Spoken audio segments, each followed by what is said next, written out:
Hi, my name's Samantha and welcome back to my channel.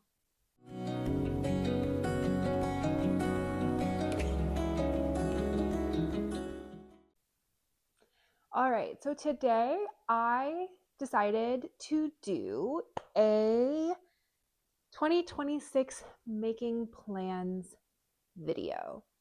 So this is my first year, first calendar year knitting. So for me, I have not done something like this. This is going to be my first time giving it a try. I thought what we would do is a general making plans section and then do maybe like a make 9. So, to start, my general making plans. Big bucket idea, I want to make from stash, and I do not want to purchase new yarn for stash unless I've finished a project or I have a really, really good reason to purchase the yarn. I've somehow accumulated quite a large stash in my short time knitting. So it's definitely something that I want to work on. I've noticed that I don't really have the space to store it. We don't live in a massive house. We have a spare room that operates as the office, my closet, a library, and now my craft room. So it, it's not a lot of space. It's not a lot of space to store a lot of stuff. So one of my biggest plans this year is to decrease my stash. I want to knit from stash, and Ali Makes Everything has a really good mentality that I do kind of enjoy, that I might make my own like kind of version of, and that is she doesn't buy yarn for a new project until she's finished a previous one. Granted, I am not a monogamous knitter, so I don't generally knit on one project at a time. And ADHD girly, I want to be able to follow my whims on a lot of things. So I do want to have yarn and stash that I can cast on immediately. If I'm like, I really just feel like making this right now. I feel like making a sweater. I'm going to cast on a sweater. I feel like making a tank top. I'm going to cast on a tank top. So I want to have yarn and stash for those instances, but I don't want to do what I have been doing, which is I see a yarn I really like being like released by like Sorella or something like that. That's really where I have a lot of this problem. And being like, okay, well, I want to buy this yarn, so like let me figure out what I'm going to make with it so I can buy this yarn. Like I prefer not to have that. So that's my biggest plan, my biggest goal this year is to make from stash and reduce my stash. So, leading from that, I decided to give the make 9 mentality a try. I had to Google it. I'm not going to lie. I wasn't sure if there was certain rules. If I'm not on Instagram, can I still do a make 9? I don't know how it goes, anything like that. So mostly what I learned in my Googling, because I haven't watched, also this is the other thing, I haven't watched other people's making and planning videos for their year ahead. So since I haven't watched anybody else's, I don't really know how these go. So I decided just to put together a list of 9 things, trying to follow the spirit of knitting with things I have in stash. So this is the part where I think I'm going to go through my make 9 plans. I'm going to be referencing my laptop for quite a bit of this because I do have it kind of put out on a notes document. I started doing that like with sizes, what yarn I'm going to use, if it's a pattern, what pattern I'm going to use. Because not all of these, I'm going to preface this by saying, not all of these are actually like patterns. Some of these are, like my microphone is like in a weird spot. Whatever. Some of these are just generalities, and you'll see that as we go through. But quite a bit of them are patterns that I have yarn for already. So I will show you as well the yarn that I plan on using for each of these projects.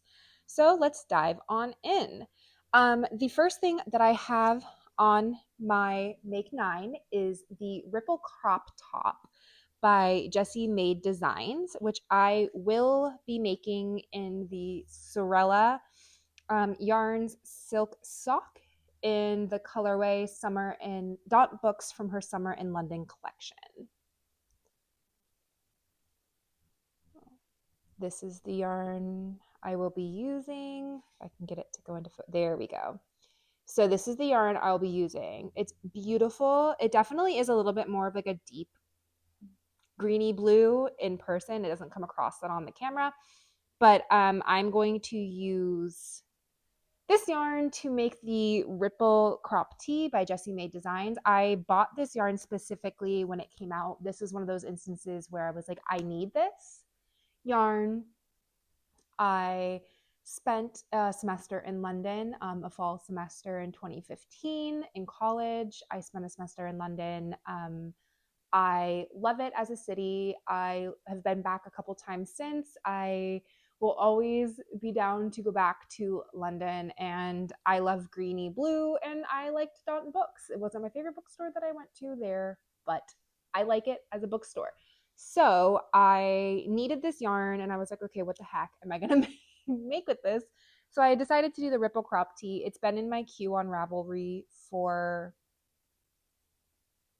ages, since I bought this yarn, honestly. So that is my first plan. I'm going to do this in a size large. So we'll see how that goes. This might be one that I knit in like the summer months. So I don't think this is going to be like the first thing that I cast on from my Make 9.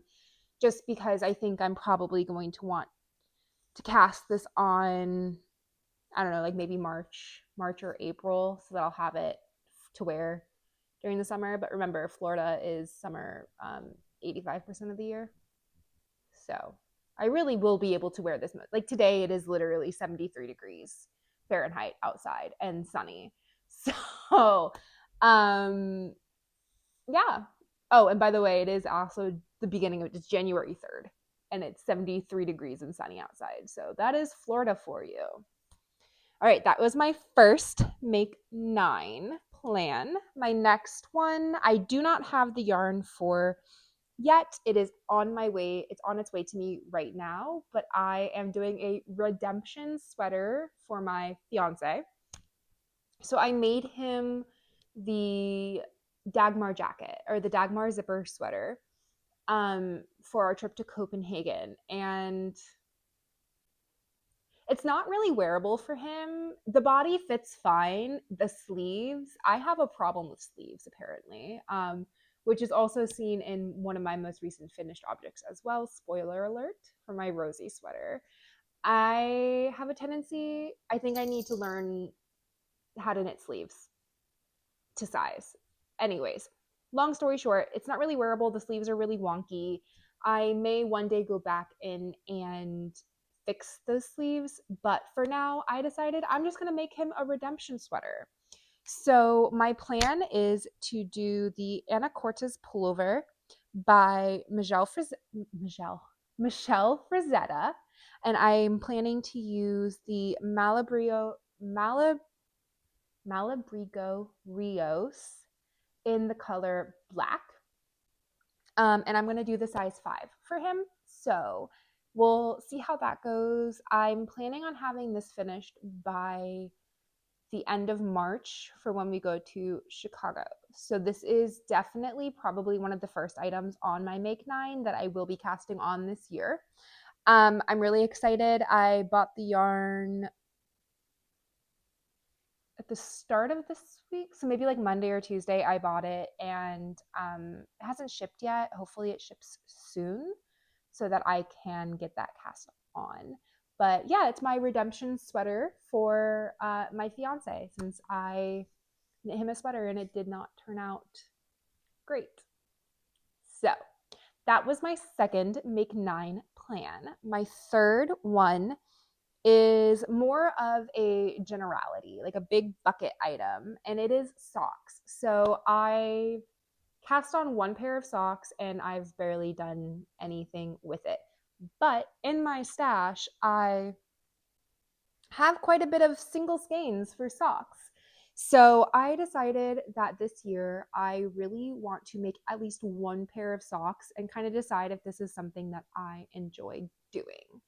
I think part of it is when I cast on my first pair, I just used a pair of fixed shorty circulars.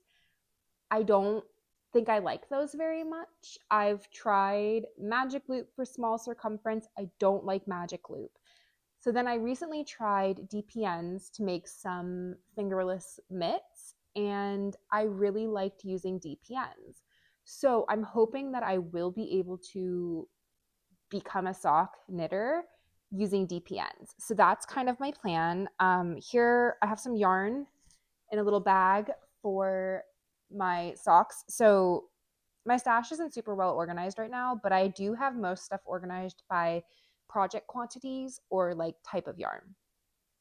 So the first thing I have this leftover Sorella sock in the colorway, I think this was Willow. So I have this left over from a headband that I made. I can make socks. I could make another tank top with it. We'll see what I decide to do. I have this random skein that was a purchase from vacation. So I went on a girls' trip with my girls. We went on a cruise, a Virgin cruise, just one of the quick 3-day ones left from Miami. Did Key West. It went Miami, Key West, Bimini, the special Virgin Beach Club or whatever. I think that's in Bimini. And then back to Miami. So it was like a quick 3-day cruise, super fun. If you haven't done a Virgin cruise, highly recommend. It may ruin you for other cruise lines, especially if you're a childless adult who doesn't like children. It's not that I don't like children, I just don't want to be stuck on a giant boat with them, unfortunately. So this was a yarn that I picked up there. It is the, oh gosh, I don't know the brand. But it's this color. This is definitely more colors than I generally personally would normally knit with, but I thought it was really cool. So it's the alga from something, I don't know. I can't see the brand. They put the sticker right over the first half of the name. Um, so it's an organic cotton blend with sea cell and viscose. So I actually realized I could also make a tank top with this. But it is 65% organic cotton and 23% bamboo viscose and 12% sea cell. So I figured this could be a good sock option for me as well. And then I have one skein of the Eras Part 1 collection Reputation in nylon sock and one skein of Getaway Car from the Eras Yarn Club in nylon sock. So my original thought was that I could do these, but I don't think that I would like a black heel. So maybe I'll just use this to make like a t-shirt or something, or a tank top, and this to make a sock. I don't know. But I have both of these, single skeins of these, and then I have two, thought I had more, but I have two sock kits from Sorella from the Summer in London collection. So this is the Notting Hill sock set. Beautiful, love it. And then I have the Summer in London sock set as well.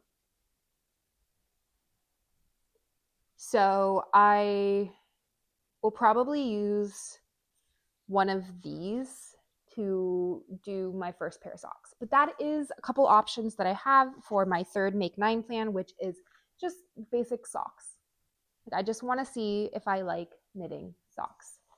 So my next item on my Make 9 plan is the Lakes cardigan. So these bags, I bought them on Amazon. They're clearly not great quality, whatever. So the next item on my list for my Make 9 plan is my Lakes cardigan. So I did buy the yarn for this in Copenhagen, and honestly, this will probably be one of the sooner cast-ons that I do. But I will be using exactly what the pattern recommends, which is the Noro Madara in the colorway 1. And I will be holding that with the Isair Alpaca 1 in the color E3S.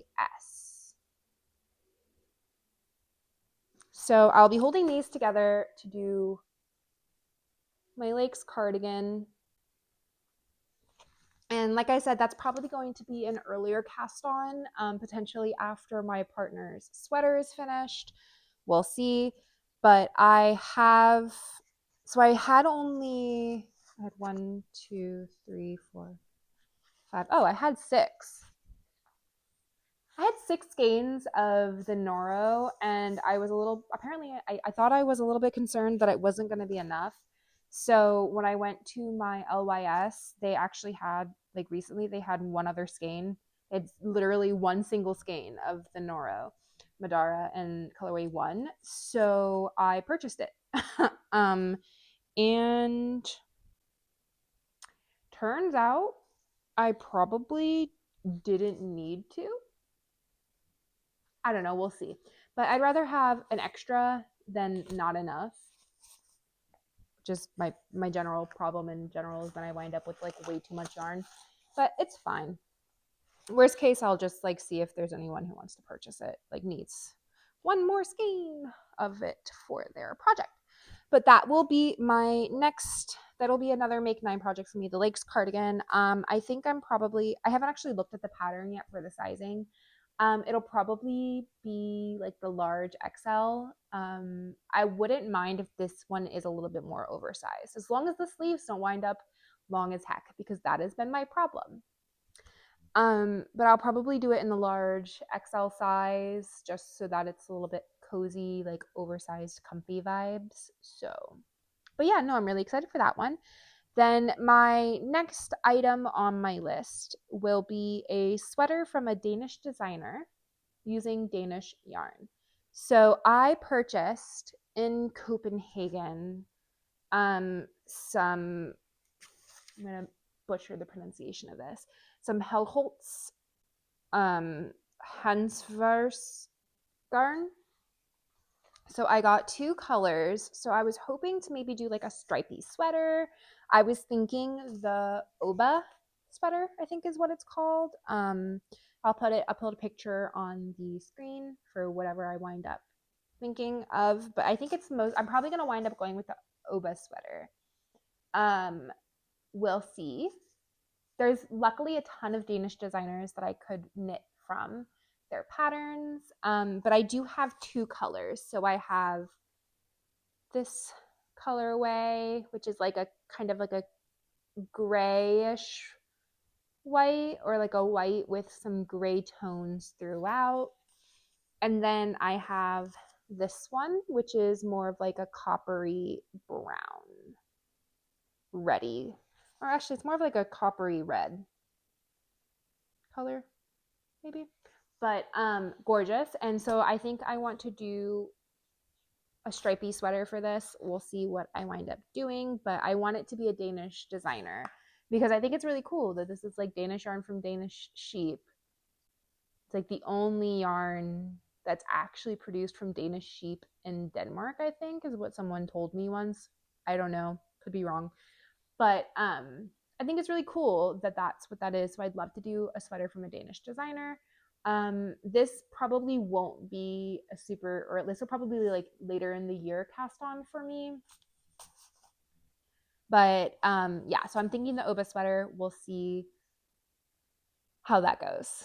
What I wind up going with, I will keep you guys updated. But one of my Make 9 items is that I want to do a sweatish from a Danish designer with Danish yarn, and I have the yarn. It's just the sweater. I need to decide what I'm going to do.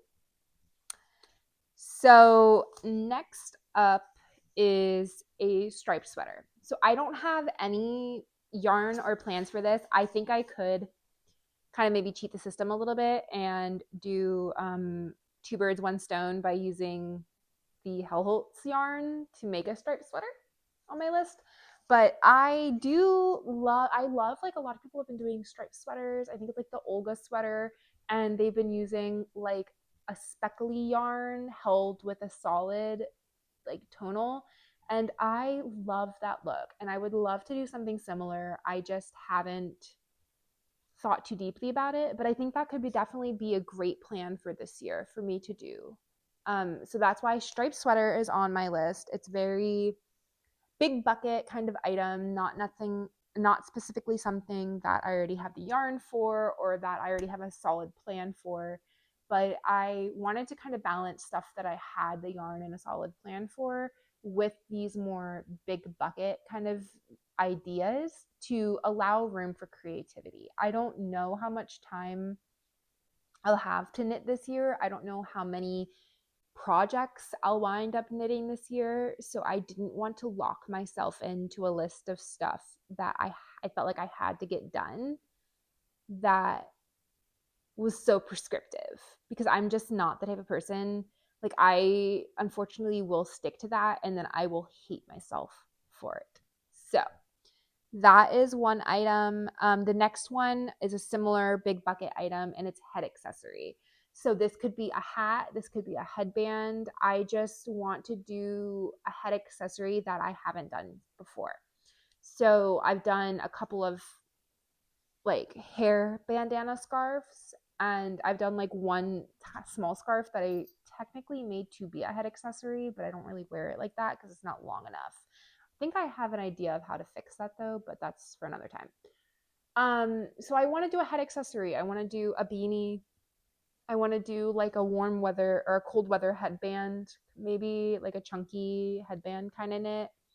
I do have coming with my fiance's yarn for his redemption, his anacortes pullover. I did also get an extra yarn of the Malibu Brios in the black, and then also in like a bluey green colorway. I was thinking maybe I'll also see if I have time to knit a Musselburgh beanie for Chicago. And that could knock out that on my make nine. We'll see. But that's kind of another big bucket item that I have that I these are things that I want to do that I haven't had a chance to do in my first like couple months of knitting, almost full year of knitting. And so I want to use this make nine list to not lose sight of those like types of mentality, or that's not the word I'm looking for. I want to use this make nine to not lose sight of all the different things that I could be exploring. Like, I am someone who gets really caught up in hype a lot of times, which is also why I'm not on social media anymore. Because I get really caught up in hype and then I drop the things that are bringing me the joy. So I'm hoping that by leaving this kind of open-ended, a lot of like big bucket items that I could be putting multiple projects into, it'll allow me to stick with that creativity and that flow and like cast on as I need. Which brings us to the next item on my make nine list, which I'm calling a wild card cast on. So this is literally like, this will be something for my make nine that is a random spontaneous cast on. Like, it is a wild card. It doesn't have to be something that is on a plan or I have a plan for. It can literally be anything. Like, I could go to Chicago, go to a yarn store, be like, yo, I want to buy this yarn and I want to make this with it. And it's through that I fulfill that wild card cast on. So that's one of the items on my list that I think, once again, allows that room for spontaneity and creativity to really occur within this craft, within this hobby, because I don't want to lose that by making plans. And then the final item, I think, on my, I think that's 9, on my make 9 is the Ophelia blouse. So I want to make myself an ophelia blouse in white because I am getting married in, I think 2027 is what we decided. I think we decided March of 27. It's going to be a very small, intimate ceremony. Literally, me, my fiance, our parents, and my little brother. So it's going to be a very small, intimate ceremony. But I don't want to not have all the fun and excitement of like being a bride and being a fiance. So I decided I wanted to make an Ophelia blouse. I got a lot of the Knitting for Olive pure silk when I was at the store in Copenhagen with the intention of making a dress. And then I realized it wasn't enough to make a dress. So I have, I think, like 8 balls of the pure silk and cream. So my plan is to make at least an Ophelia blouse to start with that, and then see what I have left over. Maybe I can do like some fun tank tops or something like that with it. But that was the last item on my make 9. Yeah, so as you can see, it's kind of a mixture of big bucket ideas, my plans for 2026, with more projects that I already have the yarn for, but I'm trying to really stick with that mentality of knitting from stash, of using the yarn that I have, making the projects that like at one point excited me so much that I bought the yarn for them. I don't want to force myself into a hole where I then lose that joy by not allowing myself to do stuff. But that is like kind of my overarching. So to recap, now we're at, wow, this is messy. Sorry for people watching this because I'm a hot mess express. Okay. So now we're going to do a little bit of a recap then. So to recap, my overall big plan for this year is to knit from stash and to really focus on knitting things that once excited me to the point where I bought the yarn for it. So that's my big overarching plan this year. And then for my actual make 9, we have the Ripple Crop Tee by Jessie Made Designs. We have a redemption sweater for my fiance, which will be the Anacortes pullover by Michelle Frazetta. Wow, goodness gracious. We have a pair of socks, a single pair of socks, doesn't matter what they are, where they're from. I just want to finish a pair of socks. We have my Lakes cardigan by Ozetta. That one. Then we have a sweater from a Danish designer using Danish yarn. Sorry, there's someone standing in our neighbor's front yard and I don't recognize them. Interesting. Okay. Sweater from a Danish designer with Danish yarn. Then we have a striped sweater. Any sweater, doesn't matter. I want to make a striped sweater. We have a head accessory, so something that I haven't done before, like a beanie or a winter headband. We have a wild card cast on, which can be anything at all that I feel like casting on can fit into this, but it has to be spontaneous. I think that's what I'm allowed. I think the rule I'm putting on this one is it has to be a spontaneous cast on. It can't be something that I'm like, I'm going to cast this on next week. It's going to be, I'm bored. I don't want to knit what I want to knit on, what I'm currently working on, cast on something else. And then we have the Ophelia blouse. So these are my make 9 plans. These are my plans for 2026. I'll be interested to see how my first full calendar year of knitting goes. If I stick to these plans, if I swerve at any point, it'll be interesting, I think. So thank you so much for sticking through and watching this video with me. I apologize if it's not normal or like doesn't follow the general format most people make for their 2026 knitting plans. I'm just kind of flying by the seat of my pants right now. So we'll see what happens. But thank you guys so much for tuning in. If you are curious to watch more videos from me, I would love it if you would like, comment, subscribe. It does, it boosts your little dopamine a little bit. We knit for our dopamine, we knit to relax, but it's not the only place where we should be getting our dopamine. But it doesn't mean I should be getting my dopamine from social media. Please like, comment, subscribe if you found this interesting at all, if you enjoyed my random rambles, I really appreciate you taking the time to watch this video with me and to listen to all the things that I'm thinking of knitting this year to start. And I look forward to showing you my progress as I make it through. Thanks. I'll talk to you guys soon.